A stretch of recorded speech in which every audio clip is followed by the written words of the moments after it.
Well, good morning, guys. Welcome to Glasgow Rangers Nation. This is your latest Rangers news. I'm Owen James, and I don't know about you, but was there not a kind of sneaking inevitability about last night's game? We told you so. We saw it coming. It's like Titanic heading for that iceberg. You know it's going to happen. You know what's going to happen, and you can't avoid it. And it happened. Look, I'm not going to sugarcoat this. I'm not going to sit here and blow smoke up anyone's ass.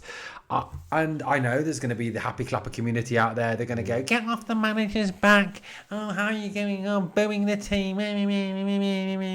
Oh, shut the fuck up, seriously, lads. No one wants to hear your opinion because it's irrelevant at this point in time. Where to start? Where to start with last night's game? Obviously, looking at the team that he named for the game last night. Look, realistically, was I surprised at that team? Yeah, to some degree, I was surprised. Obviously, Jaden Meghoma, I think, was a bit of a surprise. Obviously, I didn't realise he was in the European squad, so, fair plays on that one. I want to talk a little bit about Jaden Meghoma, who I think was possibly the only bright spark of what was a very, very poor game. Max Aarons, I was surprised to see him start. I did think that he would go with Tavernier at right back.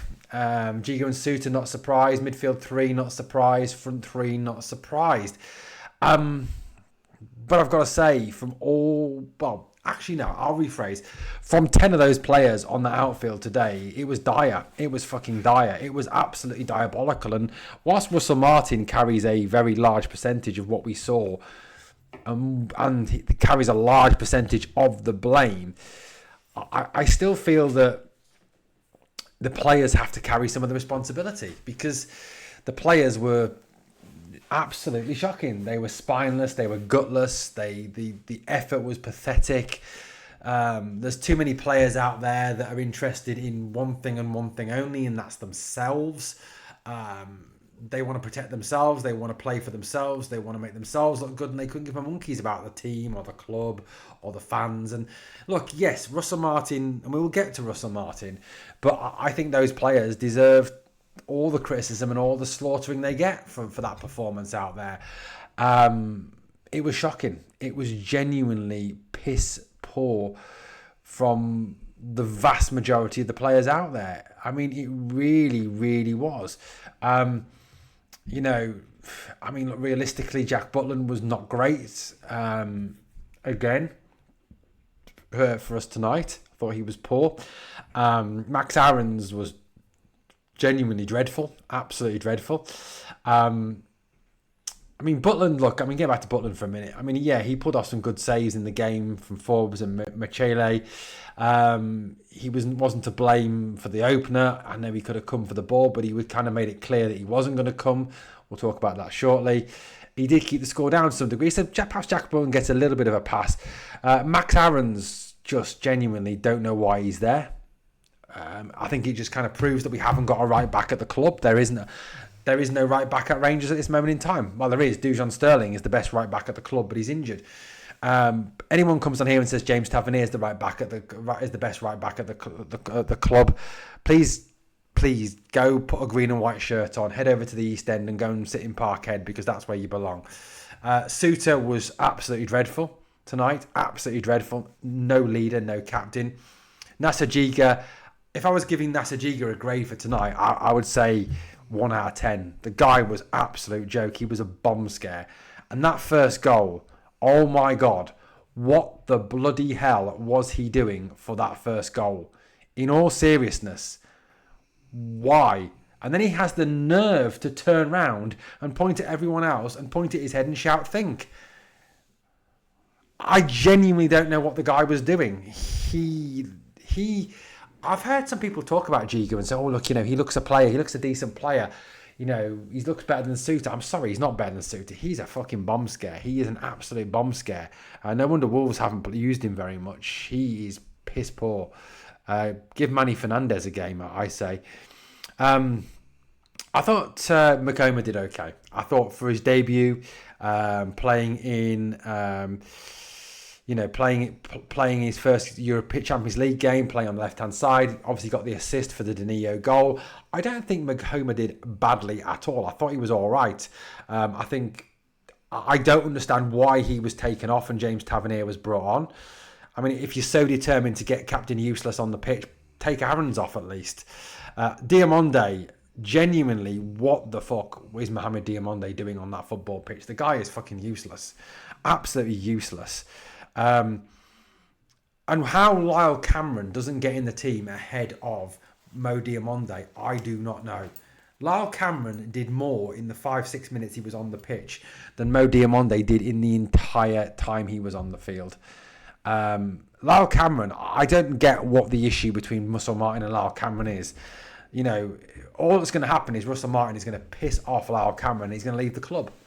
Because Cameron is probably the best midfielder we've got at the club right now. And I put him above Nicolas Rascan. At least he's forward thinking. At least he likes to take the ball forward. At least he's aggressive. At least he likes to attack. I thought Rascan was poor. Lacked bite, lacked fight. Rothwell was an absolute joke. I mean, I don't know what. He looked like a passenger. Antman was awful. Apart from that debut game against Plitzen, he's been absolutely just a waste of time and space. Danilo did score, but didn't really do much else. Gassama was all right, not great. The changes that Martin made didn't make a great deal of difference. I'll be honest with you, it was poor from 1 to 11. And I think, like I said, the only people who could perhaps come away with a little bit of credit was Butland for keeping the score down, Makoma on his debut for the assist, and a little bit else on Lyle Cameron when he came on did all right. But other than that, the players were absolutely shocking. Just genuinely awful. Giga tonight, I mean, I'm not being funny. My dog could have done a better job at centre-back than him. Really genuinely could have done. And then you listen to this man after the game. Genuinely, right? I mean, first things first. You watch that game tonight, and I've watched the game back after coming back from work. You watch it, and you then listen to the bollocks that comes out of his mouth. The team tonight, let's put some things into context. People will say, oh, he needs time. Bollocks. Derek McInnes turned Hearts round already. Jimmy Thielen last year turned Aberdeen round straight away. Arne Slot came in last season, hit the ground running, got Liverpool to win a title. Even Arteta, when he went to Arsenal, did the job straight away from minute one. He needs time. He's just... I mean, honestly, that team hadn't got a clue. Had not got a clue. And you know what? You can say give the player time, give the players time, give him time. But you need to actually look like you know what you're doing and look like there's progress there. Look like there's a shape, a direction, have a clue what they're trying to do. But you watch that team tonight and at no point did you think they have ever had any clue what they were trying to do, how they were trying to play. The players look lost. And that's down to poor coaching. And Russell Martin, and I've said this since he was appointed, and I know there's others out there like John Walker, I think it is, who talk about him being a great coach. I mean, fuck's sake, if you think he's a great coach, you pretty much can write what you know about football on the back of a postage stamp. You really genuinely can. He genuinely is one of the worst managers I've ever seen, one of the worst coaches I've ever seen. I mean, look at his record, guys. Look at his record. What in your record gives you any confidence this man will turn this around? All three of those goals tonight, barring perhaps the third one, actually, which was a brilliant strike. But the first one, defensive calamity. Second one, no one picking up on a corner. Classic traits of a Russell Martin team. The guy cannot get his teams to defend. His record shows you that. I think he's only got a positive 5 goal difference across his entire managerial career. And then he sits there and he talks crap. I think this is the precursor to change is pain. I knew coming here there was going to be some pain early on. I'm proud of that second half. I'm proud of the players. This tie is not over. Of course it's fucking over. Yes, we're 3-1 down. Okay, yeah, if we get a goal in the second leg. But Bruges, they should have won that game by a lot more. Genuinely. Um, we made decisions out of anxiety. No, they made decisions because they didn't know what they were supposed to be doing, Russell. I'm disappointed with this. I mean, it's the same crap, isn't it? Over and over and over again from him. If you listen to his interviews, absolute just the same rubbish. You listen to this man's diatribe of just nonsense. And he comes out and he talks about the fact that, the players, I'm proud of the players, and there's lots of players in that dressing room who showed character tonight and fight tonight and bottle tonight. Where, Russell? Where were there? Where were there players that showed fight and bottle? I didn't see any. I don't know what game you were watching. If you were watching a rerun of some of our European performances from last season, maybe. I don't know what you were watching on that tablet of yours. I mean, yes, this lad here, Homer, did a good job on his debut. I'll give him some credit. He was all right. He did quite well. But overall, you listen to this man's post-match press conference, and you just think, you're talking shit, Russell. You're talking absolute crap. He has a plan A, and the plan A is to build up from the back and slowly pass it out, but when you get into positions of danger or halfway, is turn around, pass the ball back, slow the game down again. Not fast, not aggressive, not attacking. It just looks poor. Now, plan B. What is plan B? There is no plan B. This team has no plan B. What do we do when plan A, which whatever that is, doesn't work? We kind of do plan A, but with different players. It's almost Mark Warburton, Pedro Caíña-esque in the way he goes about it. He genuinely doesn't look like he knows what he's doing. He really doesn't. And in what we've seen this season, it does not seem to be getting any better at all. And we're lucky to get to this stage in the Champions League. We really genuinely are. And I think we're obviously going to probably drop down to the Europa League now and probably do it equally as badly in that. And you look at the next 4 games coming up after tonight's debacle. We've got St Mirren away on Sunday. That's not going to be easy at all. We had a terrible record there last year. I don't see this team, massively progressing and doing any better against St Mirren. But to be talking like this, to be talking about the situation where we could actually be going into that St Mirren game as underdogs to some degree, or not talking about us having any confidence in going to St Mirren, for God's sake. I mean, where's that shown we've fallen to? And that's the calibre of football we're playing, the disappointment of the football we're currently playing. Then we go away to Bruges on Wednesday 27th. Now, look, yes, if we score early and we get back into it, there's every chance. Now, Russell Martin says the tie is not dead. I mean, the tie is dead realistically. If Bruges come out and play as they did in the first 20-odd minutes of the game tonight, then they'll probably get another couple of goals and the tie will definitely be dead at that point. Look, I don't hold out any hope. There is zero hope we get that. Look, we're out of the Champions League now. Again, the 40 million's gone. We're going to have to put up with the scraps in the Europa League. I'd rather not even be in the Europa League, if I'm being honest. I really wouldn't.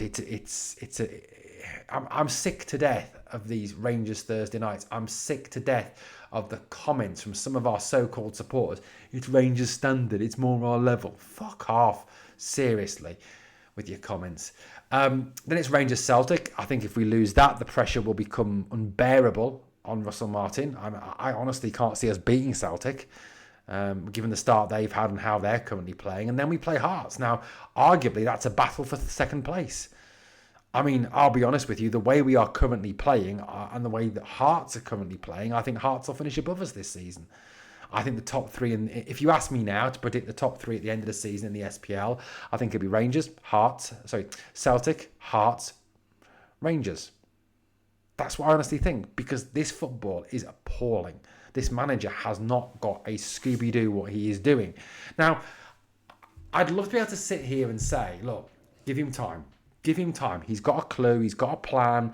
It's just going to take time for the players to gel, the players to settle in, the players to get used to what he's doing. But if you watch with an actual proper coach's eye on what you're seeing on that park, not with a happy clapper eye of give him time, you'll get there, he needs time. Happy clapper, clueless happy clapper, moronic happy clapper. Go support Partick Thistle, go support Queen's Park, go support Celtic. No, this is a team that doesn't know what it's doing, a team that hasn't got a clue what it's doing, a team that there's no progress in, the team that there's no forward movement in. People say, oh, same happened with Ange. Well, yeah, but even when Ange first came in, you could see progression. You could see what he was trying to do. You could see the players kind of getting there. They didn't look as clueless as our players look. As, you know, looking around going, what are we supposed to be doing? Where am I supposed, how am I supposed to be, what am I supposed, what the, genuinely just not having a clue. And then, like I said, you listen to him and you just go, shut up. Seriously, mate, shut the fuck up. I mean, he really he should actually write down what he's about to say. Pass it to someone more intelligent who goes, you can't say that. You look like a dickhead on national telly. Don't say that. Just don't say it. That tonight was awful. Genuinely shit. And what was kind of, like I said at the start of the video, it was a sneaking inevitability to it, wasn't there? That we knew it was kind of coming. Well, guys, let me know what you think in the comments down below. It's poor. So poor. But it's been coming. We knew it was coming. We knew that, you know, from the Panathinaikos game, from the away leg in Plitzen, come across a team that can actually shoot, can actually score goals. We're going to be fucked. And we were. Things need to change, because if they don't, and look, I don't think for a minute he's going to get the sack. I think we could lose the next 4 games and he still won't get the sack. But he is clueless. And as I've said to you before, tell me what in his managerial record gives you any hope that this guy can turn this around. Because his managerial record is appalling. Genuinely poor. Genuinely bad. He has been a manager for 252 games. He has won 99 of them. He's drawn 60 of them. He's lost 93 of them. He has scored 366 goals. His teams have conceded 361 goals, averaging more than a goal a game. And he's got a win percentage, a career win percentage of 39.3%. 39.3%. Now, you know, I know. At no point did I ever call for Barry Ferguson to be manager of Rangers. In fact, I positively said it would be a really bad move. And I still insist to this day it would have been a really bad move, because he's not a very good manager. But Barry Ferguson's win percentage, this is a guy who, like lots of us have said, not good enough, was 40%. His career win percentage is 42.8%, which is 3.8% better than Russell Martin's. Yet we've got people out there saying that Russell Martin has more of a clue, has more of an ability, has more of talent than Barry Ferguson to be a manager. Well, he quite clearly doesn't. He quite clearly doesn't have that. As I've said, you know, his win percentage with Rangers was 40%, which is still poor. Still very, very poor. Russell Martin currently, as a win percentage with Rangers this is now, if we kind of narrow this down, is genuinely not very positive at all. It is, in fact, quite frankly, very, very bad. So his win percentage with Rangers is well under that 40% that Barry Ferguson had. Well under that 40% that Barry Ferguson had. So, you know, again, what from his past history, what from his record tells you that he is going to turn this around? Because at no point in his previous managerial experiences is there anything there telling you that he is the man for the job, that he will move this club forward. And all the evidence at the moment is certainly pointing away from that. All the evidence is currently pointing to this being an absolute disaster. And I honestly think that this is a team that are going to struggle to finish second. This is a team that will perhaps even finish third. Now, can you honestly imagine finishing third behind Hearts? Genuinely. His win percentage at Rangers is 37.5%. His overall career win percentage is now 39.23%. The guy is not up to the job, plain and bloody simple. And like I said, you try and find positives. And people say, hey, you're being negative again. Well, tell me something positive. Jaden Meghomer, positive. Lyle Cameron, positive. Other than that, there is no positive. Not to last night. And I'm sorry, but if we come out of those next 4 games, out of the Champions League, with 1 point from those 3, or 2 points from those 3, 2 points from a possible 9, then he's got to go. He's got to go. because he's clueless, genuinely shite. And people say, oh, he's the best possible candidate for the job. Who else did they interview? Mr. fucking Blobby? Mr. Tumble? An empty bottle? Each other? Who did they interview? Tell me. Because I can tell you something. I could name 5 people who would have been better for that job than him.